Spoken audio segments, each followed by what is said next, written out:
이분이 돈이 없잖아요. 돈이 없어서 막 그냥 국수를 먹고 도망을 갔대요. 그러니 할머니가 이런 말씀을 해주셨대요. 뛰지 마, 다쳐. 조금 이제 감정도 섞어가지고.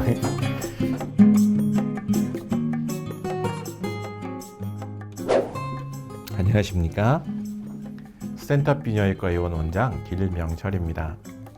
여러분, 오늘은 이 섹스에 대해서 한번 생각을 해보고자 합니다. 자, 우리가 섹스를 하는 이유를 크게 두 가지로 생각을 해볼 수 있겠습니다. 여러분, 벌써 궁금해지시죠? 그 첫 번째는 자녀를 낳기 위해서 우리 섹스를 합니다. 한 여성이 일생 동안 자녀를 출산하는 그런 것을 합계 출산율이라고 그럽니다. 한국의 합계 출산율은 얼마나 될까요?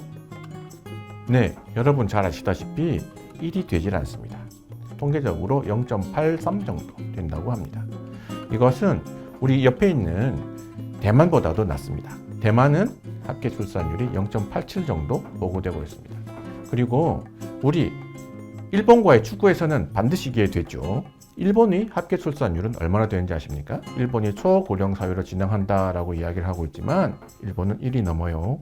이 추세로 가다가는 50년만 지나면 한국의 인구가 1,400만 명이 감소를 한다고 합니다.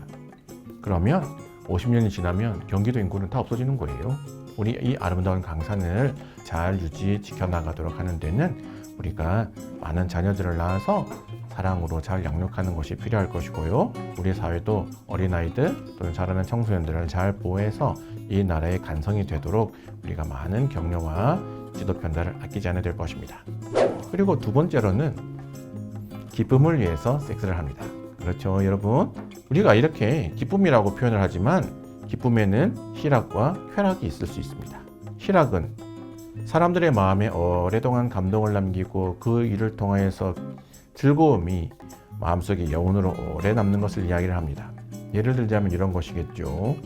과거에 빚 보증을 잘못 써신 분이 사업을 망했답니다.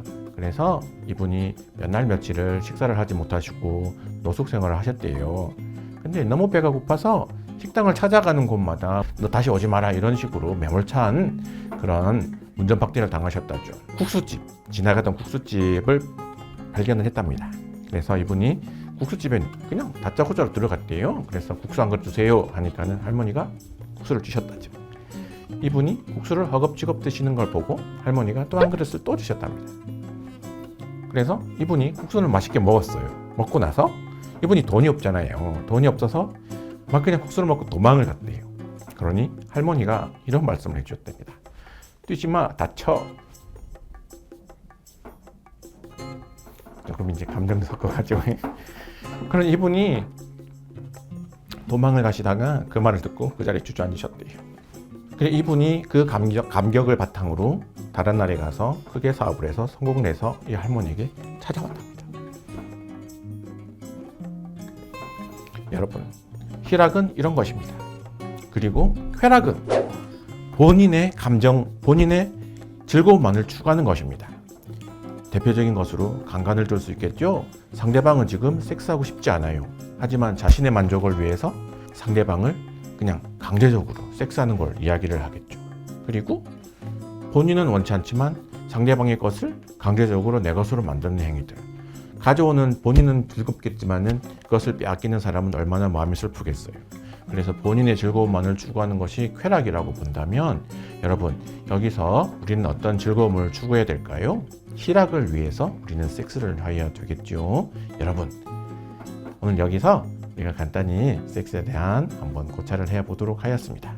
여러분, 자녀도 많이 낳으시고 또 부부가 사랑하여서 또 남편과 아내의 마음속에 깊이 한 번의 섹스가 남편과 아내의 마음속에 오랜 여운을 가져오는 그런 희락이 있는 섹스를 여러분 나누시기를 바랍니다.